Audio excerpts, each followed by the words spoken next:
Sa nakaraang video ay natapos tayo kung saan ay sinabi ng Lunar Fairy na hindi na mahalaga kung sino man ang tumatapat sa kanya sa lugar na ito, dahil kung hindi naman babalik mula sa pagkakalibing ang Waryong Manor Swordsman na si Yeon Muryong, ay walang kung sino sa mundong ito, ang may kakayahan upang magawang matalo siya. Matapos ay agad naman siyang sinugod ni Yeon Mubak, at habang papasugod ito ay galit nitong sinasabihan ng Lunar Fairy na umalis na ito ngayon din sa kanilang Waryong Manor, kaya naman ay agad itong nagsagawa ng isang pag-atake at ito ay ang Nine Heavens Arts third form, Dragon Cloud and Tiger Wind. Sa ginawang ito naman ni Yeon Mubak ay madali lamang itong sinasalag ng Lunar Fairy, kaya naman nang matapos ito sa kanyang ginawang pag-atake, ay napasabi ang binata na titignan nila na kung hanggang saan niya magagawang kayanin ang pagsalag sa kanya, kaya naman ay agad na itong sumugod ulit at sinabihan ang Lunar Fairy na ihanda na nito ang kanyang sarili para sa kanyang nalalapit na katapusan. Nakangiti naman na sinagot siya nito at sinabi na hindi nito sigurado kung kailangan pa ba niya na maghanda sa gagawin nitong atake sa kanya, ngunit nang tumama naman ito ay bigla naman na nagulat ang Lunar Fairy. At napasabi na ang ginawa niyang iyon ay talagang napaka-epektibo, ngunit galit naman na sinabihan ito ni Yeon Mubak na tumahimik lamang ito dahil sa gagawin niya ang lahat mapaslang lamang siya. Ngunit sa isip naman niya na alam nito na talagang mabisa ang ginawa niyang iyon dahil sa nagawa na niyang makaharap ang mga miyembro ng Yumyung Cult noon sumugod sila kasama ang pinuno ng Heavenly Sect. Kaya naman ay kailangan niyang tapusin ang lahat ng ito ngayon gamit ang kanyang pinakamalakas na teknik habang nakababaw ang depensa nito, kaya naman ay agad niyang inatake ang Lunar Fairy gamit ang kanyang Nine Heavens Arts 7th form, Ground-Rending Dragon Claws. Sa nakitang ito ng Lunar Fairy ay bigla naman siyang napahinto, maging ang kapatid ni Yeon Mubak na si Yeon Sungbek ay napasigaw na ito na ang kanyang katapusan, at dapat ay umpisa pa lang ay kinilala na nito ang kinatatakutang Waryong Manor. Sa nangyari ay napasabi na lang dito ang Lunar Fairy na hindi siya magagawang mapasaya ng atakeng paparating sa kanya, kaya naman ay gamit ang isang paghampas lamang ng kanyang sandata sa paparating na atake sa kanya, ay madali lamang niya itong napawalang bisa. Sa nangyari ay gulat naman dito si Yeon Mubak at sa isip nito ay ang atake na iyon ay ang lahat na ng kanyang lakas at maging ang kanyang 7th star chi ay ibinuhos na niya sa ataking iyon, ngunit madali lamang niyang napawalang bisa ito. Matapos ay sinabi naman ng Lunar Fairy na masiyadong malaki ang inasahan nito para sa kanya, at hindi nito naisip na ganito lamang ito kaina. Dagdag pa nito na hindi niya naisip na karapat-dapat ang kagaya niya na humawak ng isang espada para sa ganong kainang pag-atake. Kaya naman ay matapos nito ay binigyan naman siya ng malakas na atake ng Lunar Fairy, ngunit nang sinalag ito ni Yeon Mubak ay maging ang kanyang sandata ay madali lamang na nawasak gamit lamang ang kanyang kamay, upang magawang tumama sa kanyang katawan, at magresulta ng kanyang pagkakatalsik sa malayo. Sa nangyari ay nagresulta naman ito ng malakas na pagkakasabog sa lugar ng pinagbagsakan ni Yeon Mubak, upang ang kanyang mga kapatid ay biglang mag-alala sa kanyang sinapit mula sa ataking iyon ng Lunar Fairy, kaya naman ay agad itong pinuntahan ni Yeon Sungbek habang tinatanong kung ayos pa ba ito. Matapos ay agad naman itong sinabi sa lahat na umpisa ngayon ay silang lahat ay lalaban na. Kaya naman ay inutusan nito ang lahat ng mga mandirigma ng Waryong Manor na umpisahan na nilang depensahan ang kanilang pinuno. Nang bigla naman na nagsalita ang kapatid nitong si Yeon Mubak at pinapatigil ito sa kanyang mga ipinag-uutos, dahil sa ang isang iyon ay wala sa level upang makayanan ng kanilang puwersa, ngunit hindi niya ito sinunod bagkus ay sinabi pa nito sa lahat na walang kinabukasan ang Waryong Manor kung mawawalan sila ng tatayo bilang kanilang pinuno kaya naman ay kailangan nilang protektahan ito gamit ang kanilang mga buhay, na agad naman na sinunod ng kanilang mga tagasunod. Sa nangyari ay napasabi naman ng Lunar Fairy na kitang-kita naman maski sa isang kisap ng mata kung gaano kawalang kwenta ang kanyang dating kaaway na si Yeon Muryong.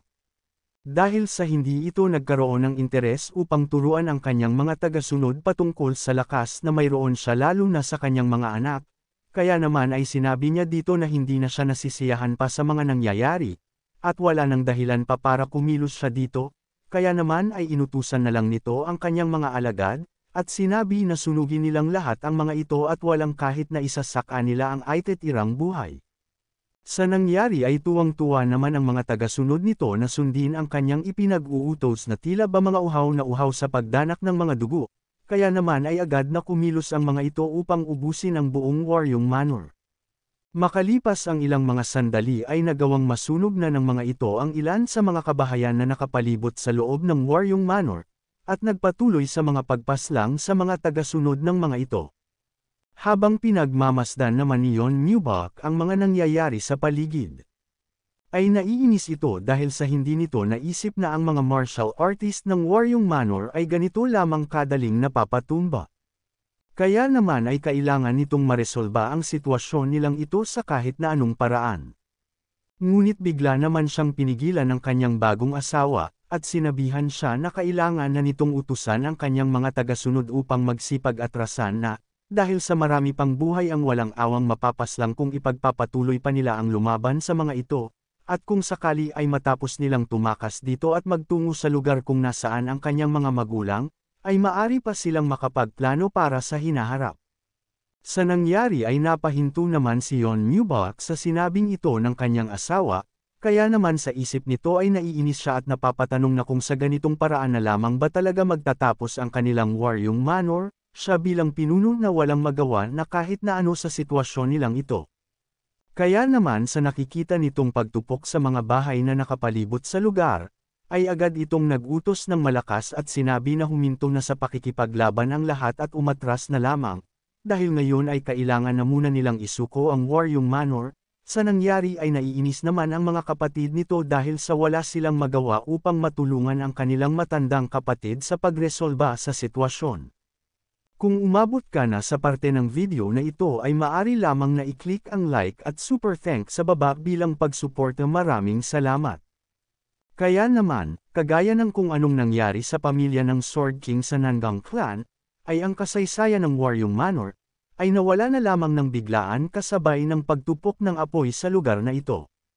Nang bigla naman na nagtanong ang isang tagasunod ng Lunar Fairy sa kanya at sinabi na kung hawayan lamang ba nila na tumakas ang mga iyon ng ganun-ganun na lamang. Masaya naman niyang sinagot ang kanyang tagasunod at sinabi na maari naman nilang kuhanin ang buhay ng mga mahihinang nilalang na kagaya nila anumang oras nila naisin kaya naman ay hindi na ito mahalaga pa, dahil mayroon pa siyang mas importante na nais na gawin sa lugar na ito, at ito ay ang patungkol sa kanyang paghihiganti sa Waryong Swordsman na si Yon Meryong. Matapos ay masaya nitong sinabi na kung alam ba ni Yon Meryong na kung gaano niya katagal na hinintay na dumating ang araw na ito, matapos ay inatake nito ang lugar na kung saan nakalagak ang labi ng kanyang mortal na kaaway noong nakaraang 20 taon na ang nakakalipas.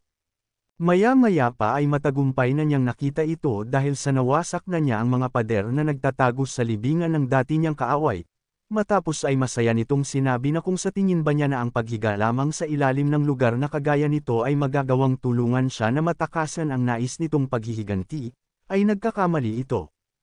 Kaya naman matapos na makita kung saan mismo nakalagak ang kanyang mga labi, ay ang kanyang labis na galit sa moonsplitting swordsman na si Yon Meryong, ay nagawa nitong tanggalin ang lahat ng mga labi nito sa kanyang libingan, at nagawang itapon lamang sa isang basurahan.